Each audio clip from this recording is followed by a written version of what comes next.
To pinpoint the date of Jesus' crucifixion, I built a spreadsheet to focus on facts rather than opinions. The main challenge was aligning the Gregorian calendar with the Jewish calendar of that era.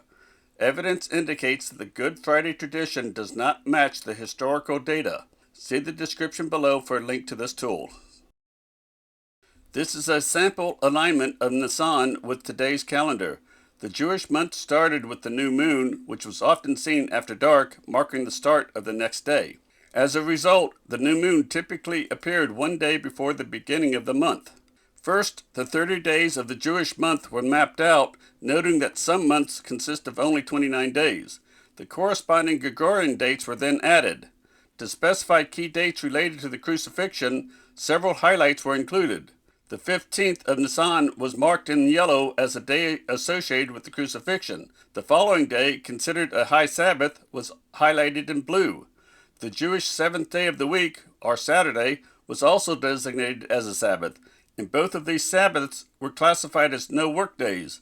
The entire Passover week was regarded as a Sabbath week, though on certain Sabbaths, which were neither high Sabbaths nor weekly Sabbaths, some work was permitted.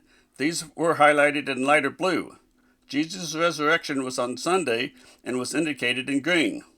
There was one other nuance to this quest. Sometimes the Jews couldn't observe the new moon because the clouds hindered the sighting of the new moon that night.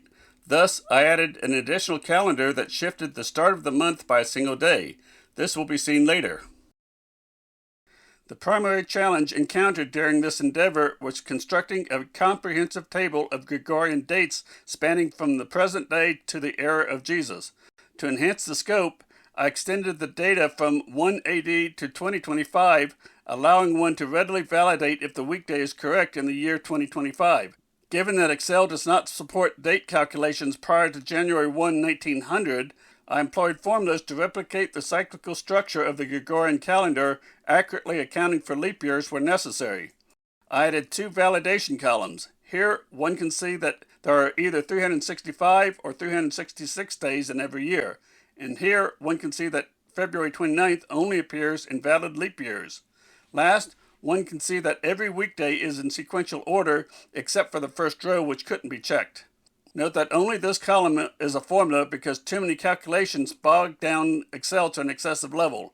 This worksheet allows a person to filter down to any group of dates, including those years which Pilate ruled in Judea. The next piece of the puzzle was identifying the dates of the new moons. Since the Jewish calendar was a lunar-based calendar in which the month began with the sighting of the new moon, I needed to identify when these occurred. Experts have calculated when these new moons historically occurred, along with other phases of the moon, and many websites have presented this information.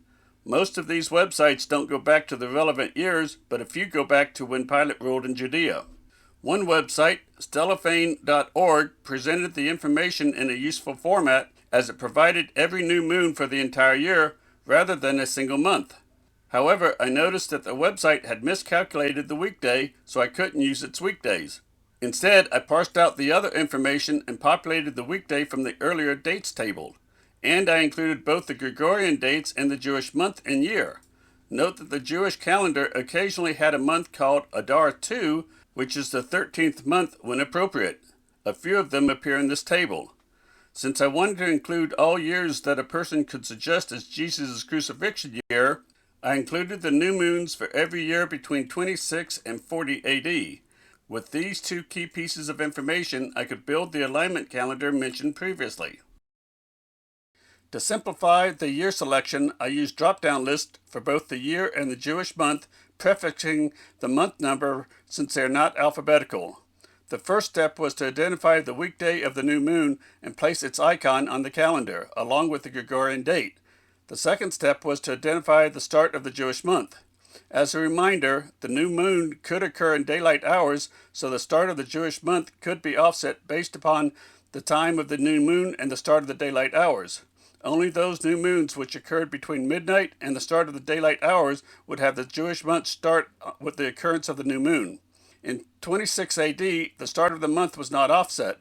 As seen here, Jesus could not have been crucified in 26 AD, as John the Baptist's ministry had not yet begun. Thus, the earliest that Jesus could have been crucified was the year 30 AD, which will begin our quest. Passover week was much like a Christmas holiday week, beginning on twilight, followed by a federal holiday, and ending with a federal holiday. Jesus was crucified on the 15th of Nisan, which in this year either fell on a Saturday or a Sunday, so Jesus could not have been crucified in the year 30 AD. Next, we turn to the year 31 AD. In the Gospel of Matthew, it states that multiple no-work Sabbaths occurred, followed by the limited work Sabbaths when the women were permitted to tend to Jesus' body. This means that 2 no-work Sabbaths must occur between Jesus' burial and the discovery of the empty tomb. In the book of John, it states that Jesus was buried before the high Sabbath, not the weekly Sabbath, confirming that 2 Sabbaths had passed between Jesus' burial and the discovery. Thus, Jesus could not have been crucified in the year 31 AD either. Next up is the year 32 AD. Nor could Jesus have been crucified in the year 32 AD, as a limited work Sabbath between the high Sabbath and the weekly Sabbath would have allowed the women to tend to Jesus' body. The year 33 AD was also impossible because the 15th of Nisan fell on either a Sunday or a Monday. And the year 34 AD was impossible because the 15th of Nisan fell on either a Saturday or a Sunday. The year 35 AD doesn't appear as a possibility until one considers that the clouds could have hindered the sighting of the new moon. The new moon occurred at 4 a.m. and daylight began at 6:46 a.m., less than 3 hours later. So the first possible year of Jesus' crucifixion was 35 AD, with poor weather that delayed the start of the month. The year 36 AD was also impossible because the 15th of Nisan fell on either a Tuesday or a Wednesday.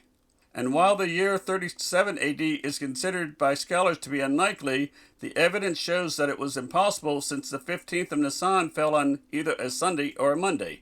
In addition, this tool offers further contextual details. The timeline depicted here reflects the sequence of events in Jesus' final days as described in Scripture. Passover commenced at twilight on the 14th day, which corresponds to the daylight portion of the Jewish day. According to Genesis chapter 1, the Jewish day begins with darkness and concludes with daylight. Therefore, the Passover lambs were prepared at twilight prior to the conclusion of Nisan 14, followed by the Passover meal shared by Jesus and his disciples that night on Nisan 15. This practice aligns with the tradition outlined in Exodus, where the Passover meal is consumed during the nighttime hours. About noon, Jesus was crucified. I'd like to call out that the Gospel of Mark states that Jesus was crucified at 9 a.m., while the Gospel of John states that Jesus was crucified at noon. It is likely that Jesus' trial began at 9 a.m. and he was crucified at noon. Then Jesus was buried before the daylight ended. His burial was followed by the high Sabbath mentioned by John, and then the weekly Sabbath. This means that Jesus rose on the first day of the Jewish week, which means Sunday. Last, the women discovered the empty tomb just as the daylight hours were beginning. Below this timeline is a screenshot of Microsoft Outlook's calendar. I navigated back to the year 0035, which shows in the main calendar window that April 12th was a Thursday. But note that the sidebar calendar shows April 12th as a Friday.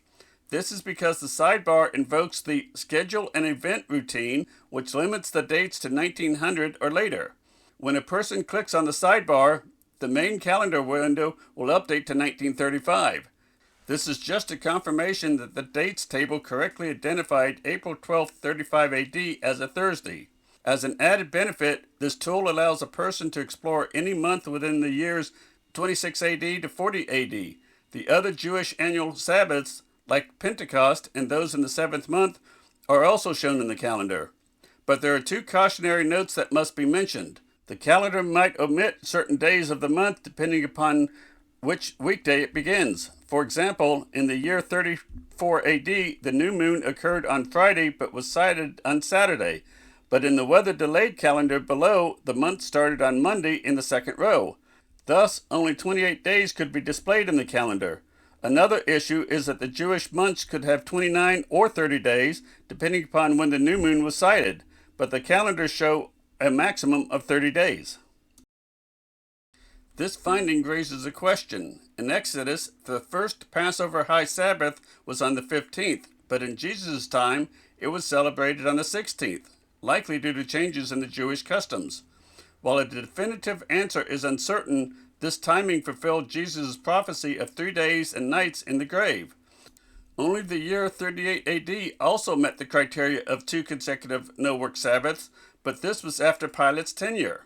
Therefore, the evidence proves that Jesus was crucified on Thursday, April 12, 35 AD. And this wraps up today's topic.